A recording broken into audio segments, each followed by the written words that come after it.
Now बच्चों see the sixth question. How do neutral solutes move across the plasma membrane? Can the polar molecules also move across it in the same way? If not, then how these are transported across the membrane? यहाँ आपसे question में क्या पूछा गया है, plasma membrane की permeability पूछी गई है और आपसे पूछा गया है कि कौन से डिफरेंट प्रोसेसेस हैं जो इन्वॉल्व हो रहे हैं आपके प्लाज्मा मेम्ब्रेन के अक्रॉस जो भी ट्रांसपोर्टेशन हो रहा है उसमें।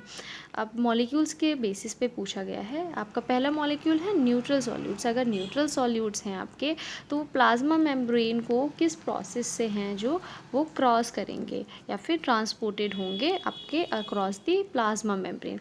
प्लाज्मा मेम्ब्रेन किससे बनी है आपकी,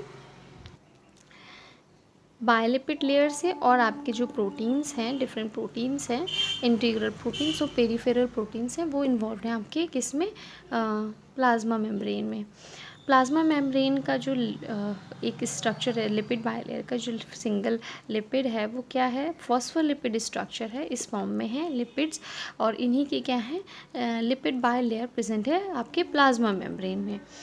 अब ये जो प्लाज्मा मेम्ब्रेन होती है बायोलिपिड लेयर की, ये क्या होती है, सेमी परमेएबल होती है, मतलब ये सबको क्या है आने जाने नहीं देगी। अब आप ये स्ट्रक्चर देखिए,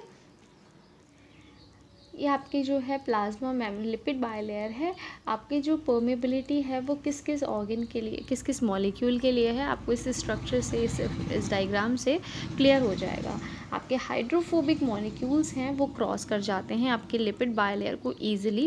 कैसे करते हैं, क्योंकि जो आपकी लिपिड बायलेयर है उसका कोर जो है वो क्या है, हाइड्रोफोबिक है, हाइड्रोफोबिक कोर रखती है, क्योंकि जो टेल्स हैं हाइड्रोफोबिक नेचर की हैं और टेल्स क्या हैं, अंदर हैं दोनों ही, तो वो क्या एक हाइड्रोफोबिक एटमॉस्फेयर क्रिएट करती हैं आपके प्लाज्मा मेम्ब्रेन के कोर में।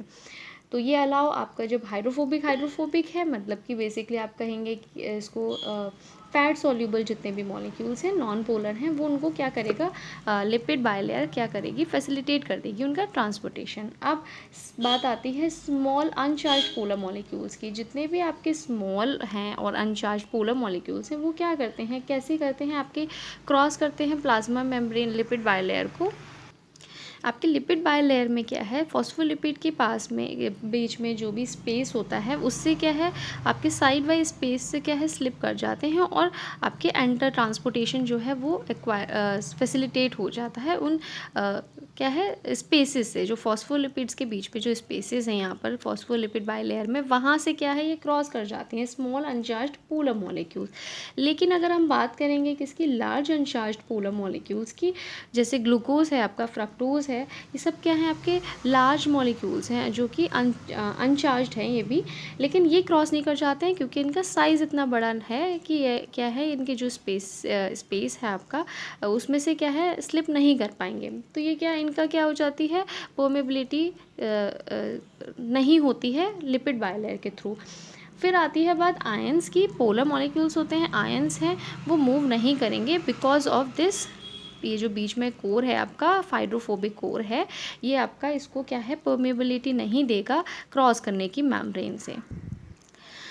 आपका जो क्वेश्चन का आंसर है, न्यूट्रल सॉल्यूट जो हैं वो आपके क्या है परमेबिलिटी देगी आपकी लिपिड बायलेयर, तो आपके सिंपल डिफ्यूजन से लॉन्ग द कंसंट्रेशन ग्रेडियंट आपके फैसिलिटेट हो जाएगा ट्रांसपोर्टेशन इनका। आपका सेकेंड पार्ट का क्या आंसर होगा, that the polar molecules can not move across the membrane in the same way because the lipid bilayer is not permeable to polar molecules, hence they require a carrier proteins of membrane to facilitate their transportation। बच्चों इसी question के बाद हम लोग आपके transportation जो हो रहा है आपकी प्लाज्मा मेम्ब्रेन के अक्रॉस उसको भी रिवाइज कर लेते हैं अलग से।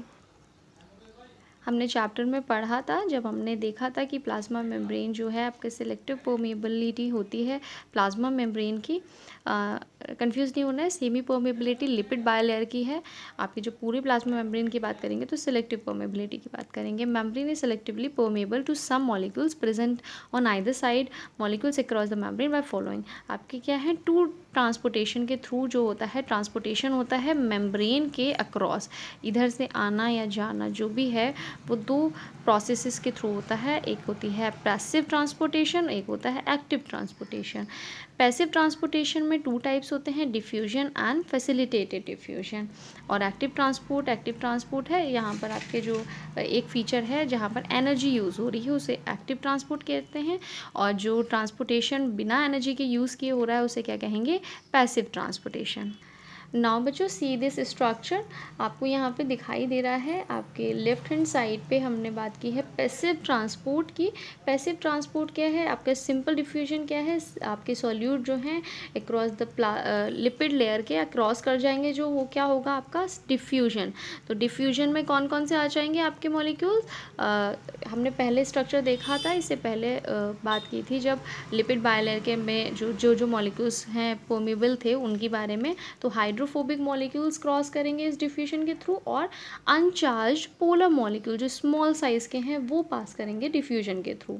अब जो बाकी बचे मॉलिक्यूल्स हैं उनके लिए किसकी ज़रूरत होगी, आपके फैसिलिटेटेड डिफ्यूजन। फैसिलिटेटेड डिफ्यूजन आपके 2 टाइप्स के थे, 2 तरह से हो रहे थे, 2 तरीके की प्रोटीन्स इन्वॉल्व हो रही थी उस डिफ्यूजन पे। First one is channel proteins and second one is carrier proteins. आप देखिए डायग्राम में जो आपकी लेफ्ट हैंड साइड पे है वो बीच में जो है पैसिव ट्रांसपोर्ट में वो चैनल प्रोटीन्स हैं। चैनल प्रोटीन्स के अक्रॉस आपका ट्रांसपोर्टेशन हो रहा है।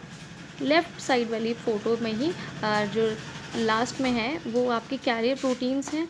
कैरियर प्रोटीन्स के अक्रॉस ट्रांसपोर्टेशन हो रहा है सॉल्यूट्स का। तो आपका पैसिव ट्रांसपोर्टेशन क्या है, आपका 2 तरह से होता है, डिफ्यूजन और फैसिलिटेटेड डिफ्यूजन। डिफ्यूजन आपका बात हो गई। फैसिलिटेटेड डिफ्यूजन 2 तरीके की प्रोटीन्स इन्वॉल्व होती हैं, channel proteins and carrier proteins. आप देखिए चैनल प्रोटीन्स जो होती हैं वो हमेशा ही ओपन है, उसमें कुछ ऐसा नहीं है जैसा कैरियर प्रोटीन में बात की थी कि एक तरफ से बंद हो रही हैं दूसरी तरफ से खुल रही हैं। अब दूसरा तरफ आपका है जो राइट हैंड साइड पे है वो एक्टिव ट्रांसपोर्टेशन है।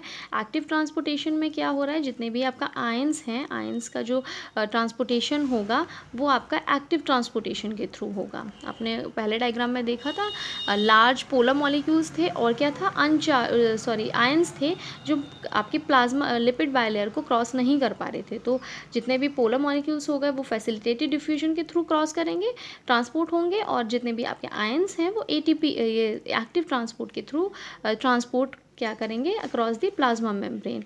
और यहाँ पर क्या डिफरेंस है, आपका ATP देखिए लिखा हुआ है, आपका ATP यूज़ हो रहा है, ATP यूटिलाइज हो रहा है आपका इस तरह के ट्रांसपोर्टेशन में, इसको एक्टिव ट्रांसपोर्टेशन कहते हैं।